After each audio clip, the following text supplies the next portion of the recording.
Joining me now, Wisconsin Republican Senator Ron Johnson, member of the Foreign Relations Committee. Senator, thank you for being with us this morning.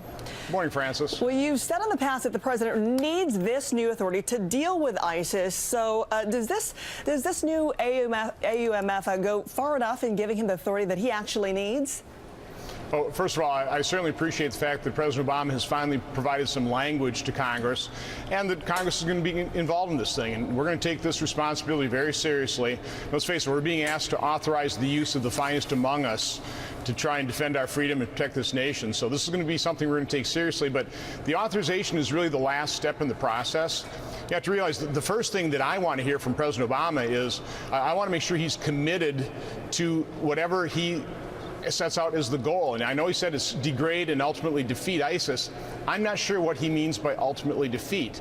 And so I think we're going to have hearings to try and tease that out of this administration. You know, what is specifically his goal? And then what's the strategy to achieve that goal? Once we have those two things established, then we can actually start taking a look at what authorizing language he needs to implement his strategy. Okay, speaking of that, you're saying you need clarity in the role, you need clarity in the strategy here, but then the White House is saying that the language when it comes to this is intentionally fuzzy, with a criticism that it's too ambiguous, it's too unclear. So your take, is it too fuzzy or not fuzzy enough?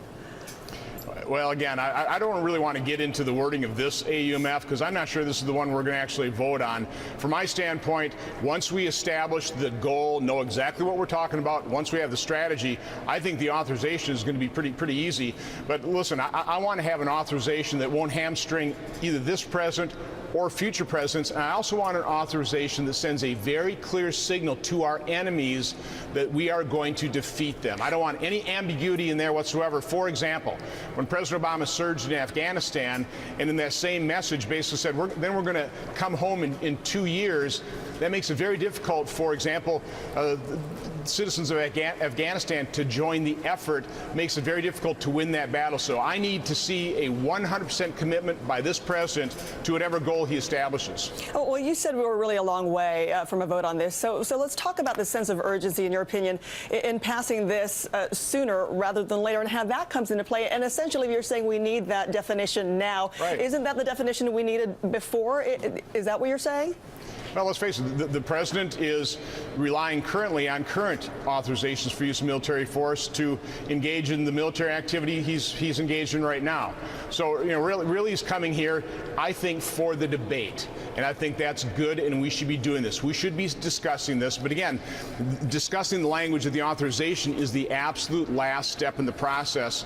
This administration has not been very forthright in defining that goal. They certainly haven't laid out a strategy. I think one of the criticisms you're hearing out of the Pentagon is they're not exactly sure what the strategy is. And once again, when President Obama initially laid out the goal, degrade and defeat ISIS, at the same time he said he took off the table the very actions that he's contemplating now that might be required to accomplish that goal. So this has been pretty ham-handed from the start. Now, so we will have to take time. Yeah. We have to get that definition. This requires a full and honest discussion debate. Oh, especially with the clarity that no boots on the ground, and the question of how effective the airstrikes have been. So I want to ask you, change topics here, and ask you about the Keystone Pipeline and the possible veto here. The State Department says the number of jobs created by its construction would be less than 0.1% of the economy. So if it's that minuscule in that sense, why has it become such a big deal?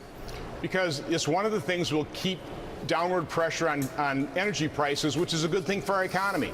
You know, the world's largest economy, that's a good thing. We also have relatively cheap energy. If you want to attract manufacturers to manufacture close to their biggest customer, low energy prices is a good thing. And by the way, the criticism that it doesn't create a lot of long-term jobs, that's actually a selling point of the pipeline. I mean, look at how efficient a pipeline is at moving millions of barrels of oil when it only takes a few employees to do that. I mean, would you rather have thousands of employees having to drive trucks in a less safe manner of transportation? So, you know, listen, it will certainly create a lot of construction jobs. That's a good thing. It'll keep downward pressure on prices of energy. That's another good thing for our economy and for middle-income Americans. Well, we've heard the argument on both sides. Senator Ron Johnson, thank you for your time. Good to see you. Have a good day.